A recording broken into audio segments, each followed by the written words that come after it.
Welcome to MLC TV News Hour, reaching you live from the city of Lokoja, the confluent state of Nigeria. I am Joshua Adinoy. The headlines. President Muhammadu Buhari says corruption is undermining government's investment in education. Kogi state government seals Dangote cement factory, Obajana, following agitation by Kogi indigents. Trump seeks Supreme Court ruling in Mar-a-Lago dispute. And Nigeria beat Sierra Leone, top Group B. Now the news in detail. President Muhammadu Buhari says corruption in the education sector was undermining the federal government's investment. Buhari made the assertion at the 4th National Summit on Diminishing Corruption in the Public Sector held at the State House, Abuja. This came about 8 months after members of the Academic Staff Union of Universities, ASU, on February 14th, started their ongoing strike. Buhari said incessant strikes, especially by unions in tertiary education, often imply that the government is grossly underfunding education, but explained that corruption in the education system from the basic to the tertiary level has been undermining government's investment in the sector, stressing that those who go on prolonged strikes on flimsy reasons are no less complicit. The president argued that allocation to education in the federal budget should not be considered via allocation to the Federal Ministry of Education and also academic institution alone, but should include an allocation to the Universal Basic Education Fund, transfers to TET Fund, and refund from the Education Tax Pool account to TET Fund, among others. The president also noted the need for closer scrutiny of funds used by tertiary institutions, decrying what he called an overbloated payroll in many schools. He said the government will continue to fund education within realistically available revenue.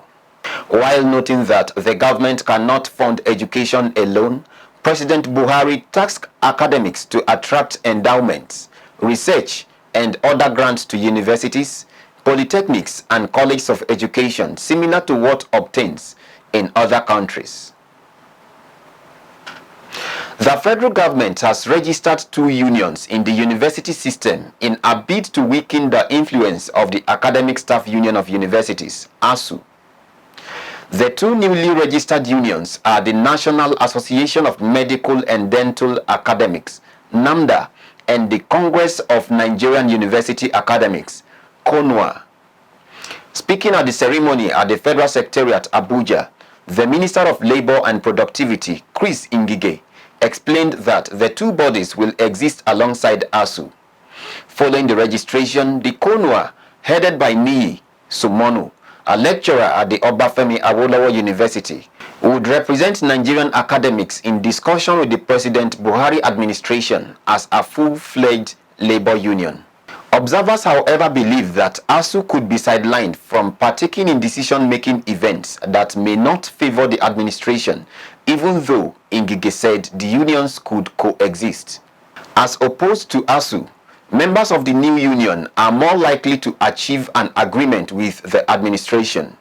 However, in a swift reaction, ASU described the recognition of the Congress of University Academics, KONUA, by the federal government as shadow chasing. In a chat with newsmen, National President of ASU, Emmanuel Osodeke, said the action was inconsequential to ASU as an association. It is not clear what the implication of recognizing the bodies will be on the 7-month-long industrial action embarked upon by ASU. The Minister of Science, Technology and Innovation, Olorunigbe Mamora, has rejected a bill seeking to establish National Innovation Agency. He made the ministry's position known at a public hearing organized by the Senate Committee on Science and Technology held at the National Assembly Complex, Abuja. The bill was sponsored by Senator Uche Ekunife of Anambra Central. In his submission, Mamora, who said that though such agencies existed in other climes, noted that it was important to look at the reality of Nigeria's situation in terms of the capacity and ability to fund those agencies. He further said that it was due to the proliferation of agencies that led to the calls for adoption of Steve Oronsaye's report, which recommended the abolition and merger of government agencies and parastatals. In her remark, chairperson of the committee, Uche Ekunife, who is also the sponsor, said investment in science, technology and innovation was the surest way to better the nation's economic fortunes. Ekunife described science, technology and innovation as the engine room of economic growth and development of the 21st century, noting that Nigeria could not be left behind. She pointed out that the African Capacity Report 2017 identified science, technology and innovation as strategic priorities, as well as the fastest way to socio-economic transformation. Kogi State Government on Wednesday sealed the Dangote Cement Factory, Obajana, following agitation by Kogi indigenes on the questionable circumstances surrounding the acquisition of the company. It's the biggest cement factory in the whole world. You understand me? They're having line 1, line 2, line 3, line 4, line 5. And there's nothing in the community, no light, no water, no school, no healthcare, no any good, no nothing, nothing in the community.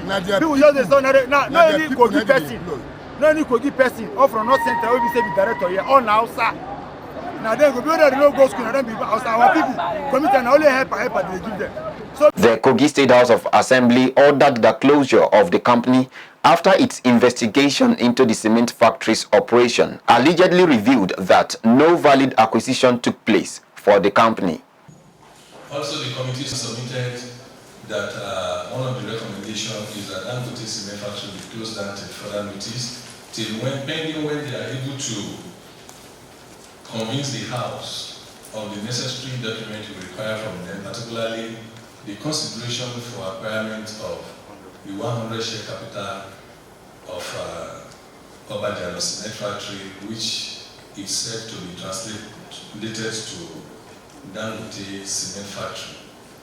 You understand that we have been over this issue for over the years, but today it is obvious that the Dangote group of companies are playing on the intelligence of the House. They kept on bringing one excuse of the other.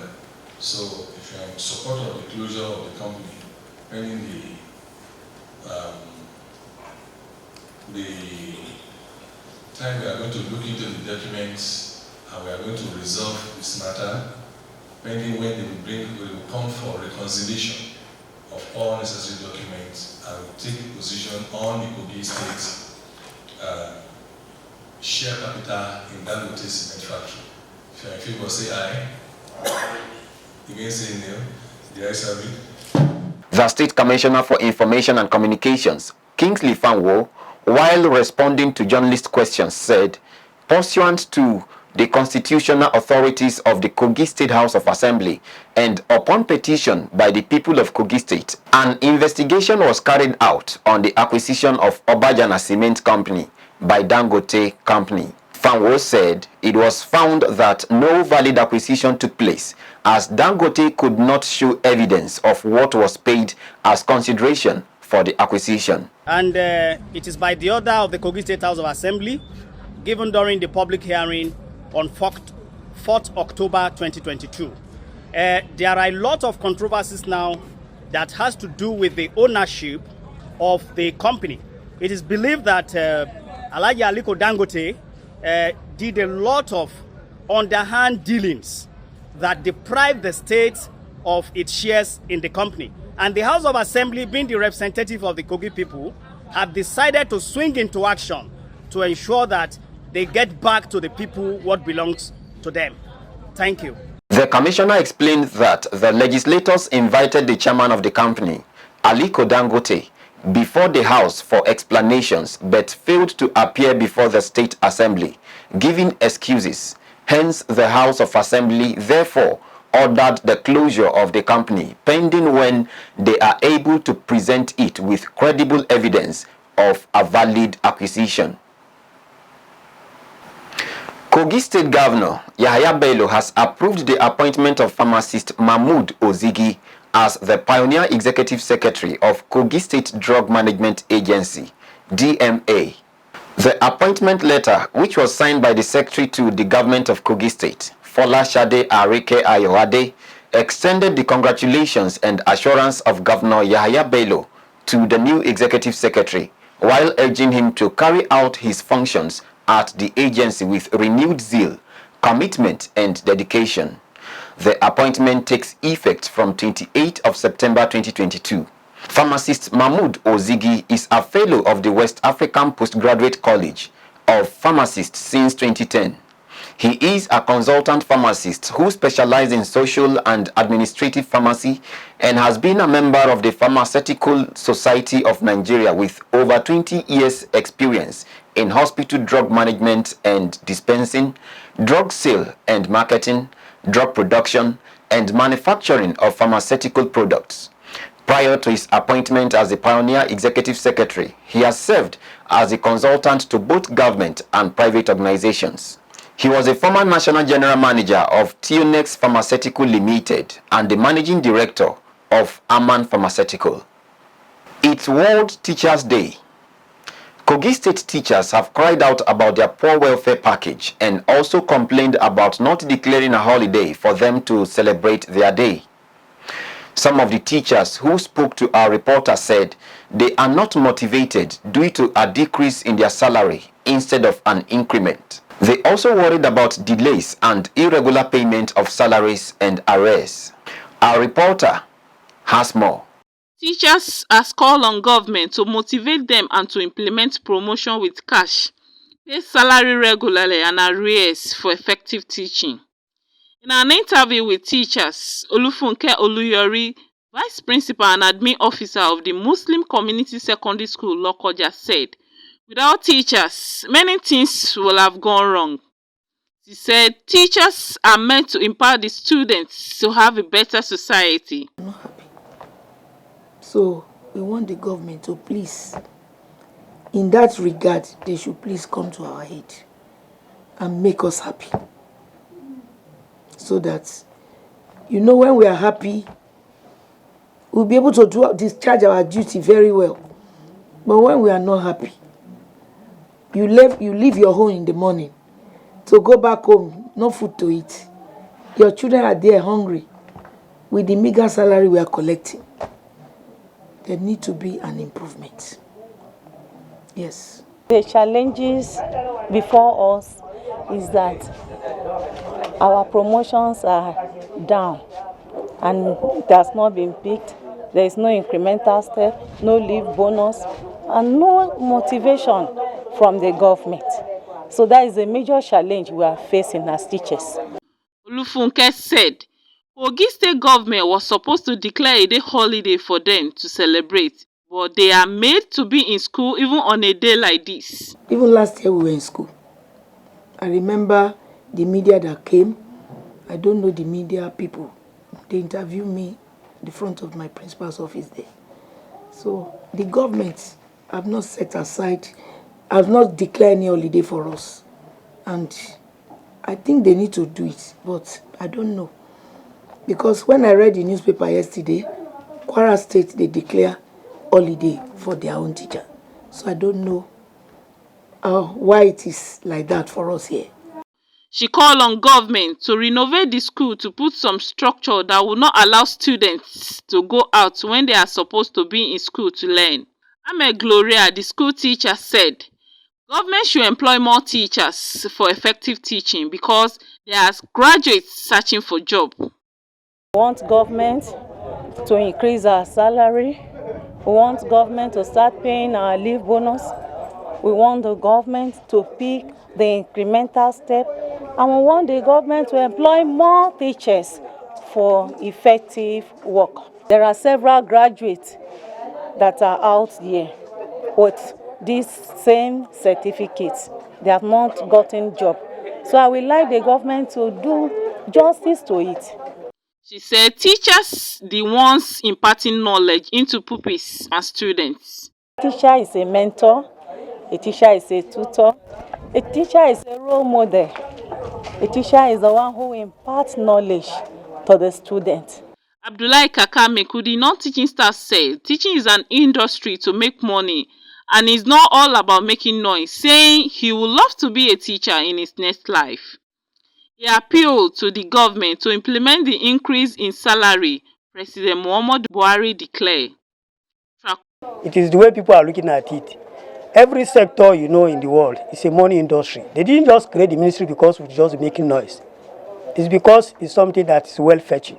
But where some people are diverting or some people are not getting it right, whether this place should look more industrial. So we are looking from a very limited resourceful end. Even every sector, every ministry have been created by government is a money industry. So teacher is one of the biggest one. Because there are a lot of things you can design out of teaching life to make your money.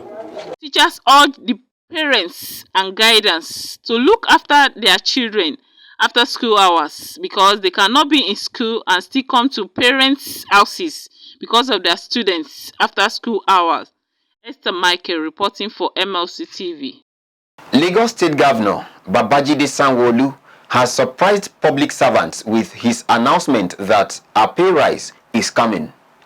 Governor Sanwo-Olu personally broke the news to the civil servants who gathered to receive him when he paid a surprise visit to the secretariat in Alausa, the seat of the government. The move, he said, is to cushion the effect of inflation, high prices of commodities, and rising cost of living being experienced across the globe. The governor also announced a 25% salary increment for employees in the core establishment agencies. Sanwo-Olu directed the head of service, Ministry of Establishment, Training and Pensions, and the State Treasury Office, STO, to work out the modalities for upward review and statutory approvals, after which the implementation of the new pay would kick off. He said Lagos has been the best in terms of payment of pension benefits to retired workers, stressing that his government is committed to clearing the entire backlog, while they are already close to clearing the 2021 liabilities. Lagos State Head of Service, Hakeem Muri Okunola, on behalf of the civil servants, hailed the governor for prioritizing the workers' welfare and benefits.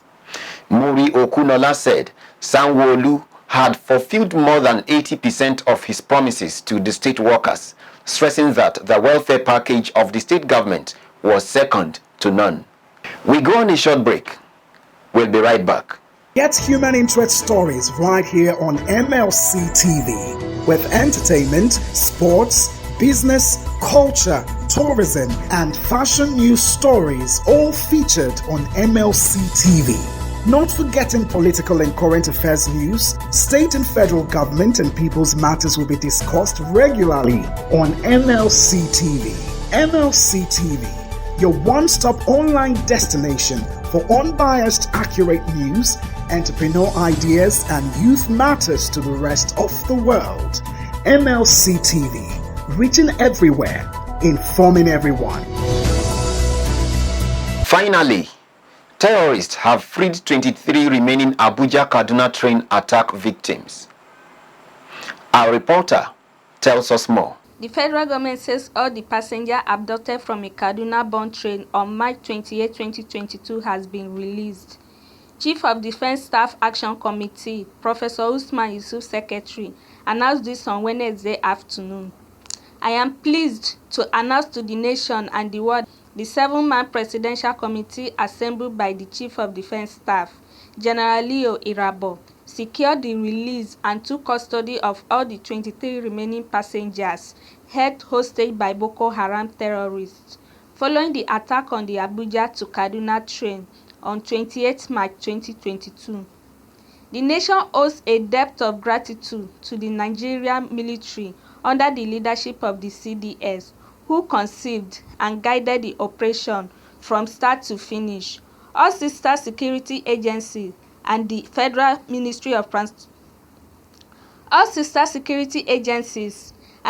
Ministry of Transportation contributed immensely to this operation.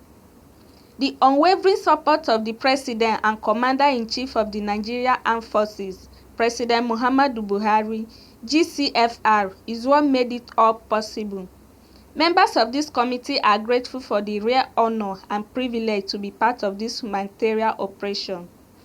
May God Almighty heal our wounds and bring peace to our land. Recall that terrorists has attacked a Kaduna-bound train from Abuja on March 28, killing about 8 people and abducting over 60 passengers. Millions of naira were said to have been paid in ransom to secure the release of the victims in batches. The federal government has since suspended Abuja-Kaduna train service and promised to facilitate the release of all the victims in captivity. On politics, the Independent National Electoral Commission, INEC, has reaffirmed its commitment to working with the nation's security and anti-corruption agencies to eliminate vote buying from the upcoming election in 2023. This was disclosed by Festus Okoye, the National Commissioner for Information and Voters Education in Lagos, during a meeting of experts on election logistics for the general election of 2023. While providing updates on the Commission's attempt to stop cash incentives at polling units, Okoye stated that anyone found culpable could be arrested. Okoye declared that the Commission has been doing a lot on the issues of vote buying, as they have changed the architecture and configuration of the polling units by making sure that the secrecy of the vote is protected. INEC, he said, has also banned the use of smartphones and other electronic devices at the polling units, stressing that the ICPC, EFCC and other agencies will be at different polling units to make sure that the people are not doing anything that is untoward. He asked Nigerians to abstain from the custom of buying and selling votes during election. A former national chairman of the ruling All Progressives Congress, APC, and former governor of Edo State, Adams Oshomole, has claimed that Nigeria has evolved past the time of do-or-die politics. Oshomole stated this while speaking at the Citizens Election Dialogue hosted by the United Nations Development Programme, UNDP, Yaga Africa, and Channels Television. Politics in Nigeria, he said, is no longer a do-or-die affair, noting that the electoral process has improved. Oshomole's claim came shortly after Senator Dino Melai's claim that members of the APC were named as resident electoral commissioners by President Muhammadu Buhari. Oshomole asserts that, unlike in the past, Buhari is dedicated to a fair electoral process and has repeatedly reaffirmed his commitment to doing so. The former governor stated that, at every stage, President Buhari has insisted he wants to leave a legacy of a free and fair election, stressing that he should be commended by all and sundry for such. On the foreign scene, Iran's supreme leader has blamed the US and Israel for the protests sweeping the country following the death of a woman whisked in police custody. In his first public comment on the unrest, Ayatollah Ali Khamenei said riots had been engineered by Iran's arch-enemies and their allies. The protests are the biggest challenges to his rule for a decade and urged security forces to be ready for more. The US said it was appalled by the violent response to the protests. President Joe Biden said he was gravely concerned about the reports of the intensifying violent crackdown on peaceful protesters. Those protesters were calling for just and universal principles, he said, adding that the US stands with the Iranian women who were inspiring the world with their bravery. The UK echoed the sentiment, summoning Iran's most senior diplomat in London to tell their leaders in Tehran that instead of blaming external actors for the unrest, they should take responsibility for their actions and listen to the concerns of their people. Mahsa Amini, a 22-year-old Kurdish woman, fell into a coma hours after being detained by Molarity police on 13 September in Tehran for allegedly breaking the strict law requiring women to cover their hair with a hijab or headscarf. She died 3 days later. Her family has alleged that the officers beat her head with a baton and banged her head against one of the vehicles. The police have said that there is no evidence of any mistreatment and that she suffered sudden heart failure. Women have led protests that began after Miss Amini's funeral, waving their headscarves in the air or setting them on fire to chants of woman, life, freedom, and death to the dictators, a reference to Ayatollah Khamenei. Ethiopia has stopped issuing visa on arrival for Nigerian citizens. In a circular by Ethiopian Airlines to passengers, the airline stated that, effective immediately, there will be no more visa on arrival for Nigerian citizens.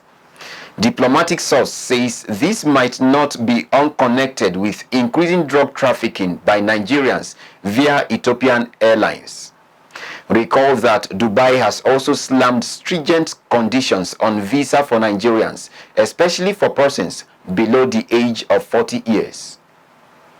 The East African country stated that travelers are to obtain their visa at the Ethiopian embassy in Abuja before traveling. Passengers transiting overnight in Addis Ababa are not affected by the ban. Passengers having a layover in Addis to travel the next morning to Zanzibar, Seychelles, Lusaka, Lilongwe, Harare, Cape Town, among others, are not affected by the ban and do not need a transit visa for their trips, the airline stated. Former U.S. President Donald Trump has asked the Supreme Court to intervene in the dispute over sensitive documents seized by the FBI during a search of his Florida estate in August. Trump wants the justice to allow a court-appointed arbiter known as Special Master to vet the handful of files with classification markings. Last month, an appeal court exempted those 103 documents from the review. The Supreme Court is expected to decide on the matter within days. In August, the FBI sacked Mar-a-Lago in Palm Beach in an investigation into whether Trump and his aides mishandled government record or national security secrets in the weeks since the unprecedented incursion into a former president's home. The Trump legal team have been challenging the Department of Justice, DOJ, by contending that the material is shielded from scrutiny under a legal doctrine known as executive privilege, which allows some presidential records to be kept private. A Florida judge last month granted Trump's application for a special master, Brooklyn Judge Raymond Dearie, to vet the 11,000 documents taken by Mar-a-Lago. But the 11th U.S. Circuit Court of Appeals later sided with the DOJ and barred Judge Dearie from reviewing the 103 documents with classification markings. That ruling allowed federal investigators to continue poring over the files. A West African mission that went to assess Burkina Faso's situation following the coup left Ouagadougou confident despite gatherings by demonstrators who criticized its visit. The delegation met Captain Ibrahim Traoré, the military leader who on Friday overthrew Lieutenant Colonel Paul Henry Damiba, who himself came to power in a coup in January. They met at the Ouagadougou airport, where dozens of demonstrators were calling for more Russian cooperation and chanting anti-France and anti-ECOWAS slogans. Former Niger President Mahamadou Issoufou, who was part of the Economic Community of West African States, ECOWAS delegation, as a mediator, said they would stand by the Burkinabe people in the very difficult ordeal they were going through. Over the weekend, he had said the country was on the brink of collapse. After initially opposing his removal from office, Damiba agreed to resign on Sunday and left for Lomé, the capital of Togo. The coup have been triggered by worsening insecurity amid frequent jihadist attacks. Since 2015, Burkina Faso has been the target of regular attacks by armed groups affiliated with Al-Qaeda and the Islamic State groups. Thousands have died in the attacks and some 2 million people have been displaced. On sports, let us join Jonah Malik for updates.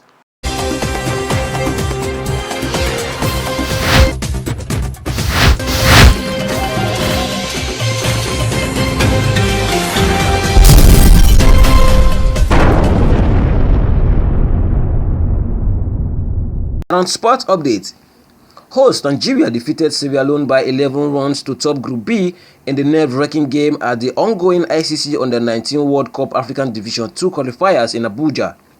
Nigeria won the toss and elected to bat. Usual suspects Paul Palm and Salim Saliu opened the batting order for Nigeria, putting up an excellent partnership to score 100 for the team before Palm was sent to the stand in the 27th over. Palm dismissal was the tweak Sierra Leone needed to dismiss the host successfully in the next 20 overs, limiting Nigeria to 184 runs, all out in 47.4 overs. The second inning meant Nigeria needed to defend the score against a strong-willed Sierra Leonean side, the captain John Bagura steering the ship.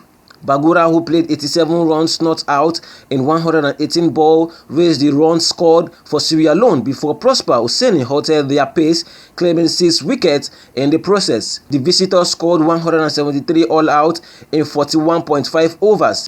The loss means they set up a clash against Kenya, winner of Group A, on Thursday, while Nigeria will face the runner-up in Group A, Malawi. Still on sports, Ogun State Governor Dapo Abiodun on Tuesday announced a cash reward of 5 million naira and a house to World Commonwealth and African 100-meter hurdle champion Oluwatobi Amusan. The governor also named Amusan an Ogun State Sports Ambassador. Abiodun noted that his administration was on course to giving the Ijebu-Ode Stadium the necessary facility it needed.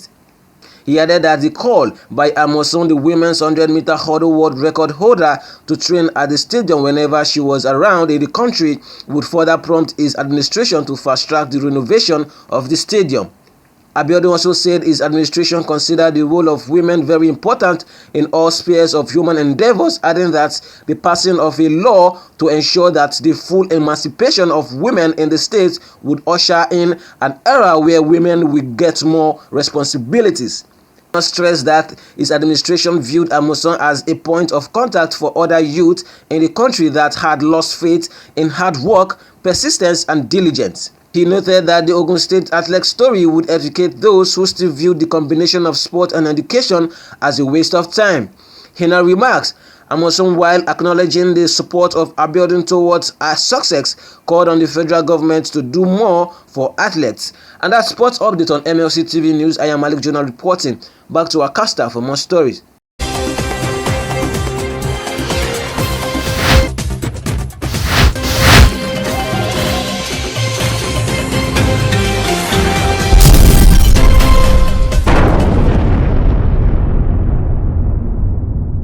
Thank you, Jonah. And on entertainment, let's join Matthias Ayodeji Peter for the latest.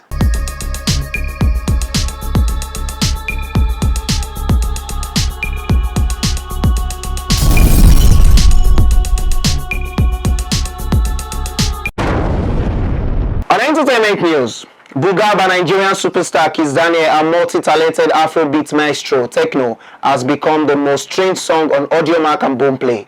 In line with the song's theme, which preaches a celebration of hard-earned success, Buga is living up to its theme as it has become the most streamed song on 2 of Nigeria's biggest music streaming platforms.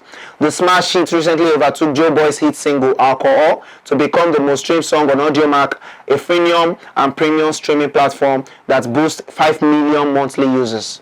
On Audiomack, Buga has garnered a whopping 54.8 million streams, surpassing Joe Boy's Alcohol, which has 54.6 million streams. On Boomplay, Buga has recorded 142 million streams, surpassing the previous holder Joe Boy's Alcohol, which has gathered 96 million streams. Since its release in May, Buga has enjoyed wide patronage, which has made it into the biggest single out of Sub-Saharan Africa in 2022. In the recently announced Afrima 2022 nomination list, Kiss Daniel scored 5 nominations for his effort in Buga, including Male Artist of the Year, West Africa, Song of the Year, and Artist of the Year. Still on entertainment news from Africa, the African giant Damini Ogulo, also known as Burna Boy, has been declared the all-time most streamed artist in the world by Turntable Charts. Nigeria's standard music data provider Turntable Charts announced Burna Boy as the most streamed artist across Apple Music, Audiomack, Boomplay, Spotify, YouTube via their verified Twitter handle. This comes just days after Apple Music revealed the all-time metric for Nigerian artists' performance on their platform. Burna Boy is Nigeria's most streamed artist on Apple Music across all credits, according to the company. Turntable Chart's new publication confirmed this and also names Burna Boy as the most streamed Nigerian artist on other platforms such as Boomplay, Audiomack, Spotify, and YouTube.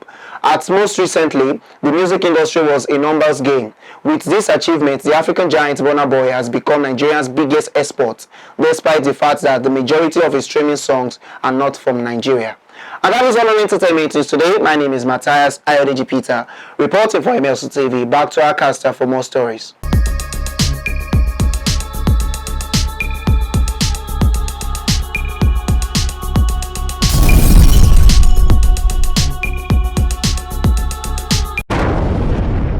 Thank you, Matthias. On a sad note, the remains of the late United States of America-based hotelier Olugbenga Owolabi, who was adopted and killed by gunmen in his hometown, Ogbomosho, Oyo State, were flown back to the U.S. for burial. Report had it that Olugbenga and a worker at his hotel, Rachel Okwadele, were adopted by gunmen at Ogbomosho, Oyo State, and were killed by their abductors on August 3rd. Olugbenga, a U.S. citizen, was said to be living in Maryland, U.S., and decided to invest in hospitality business in his hometown, Ogbomosho. It was learned that the hotel was opened in December 2021, and he was adopted and killed a few months after, while his funeral was held on October 1st at the Trinity Life Church, Maryland, U.S. A brother of the deceased, Ayorinde Owolabi, who spoke to newsmen, claimed that the U.S. government asked the relevant security agencies in Nigeria to bring his brother's killers to justice.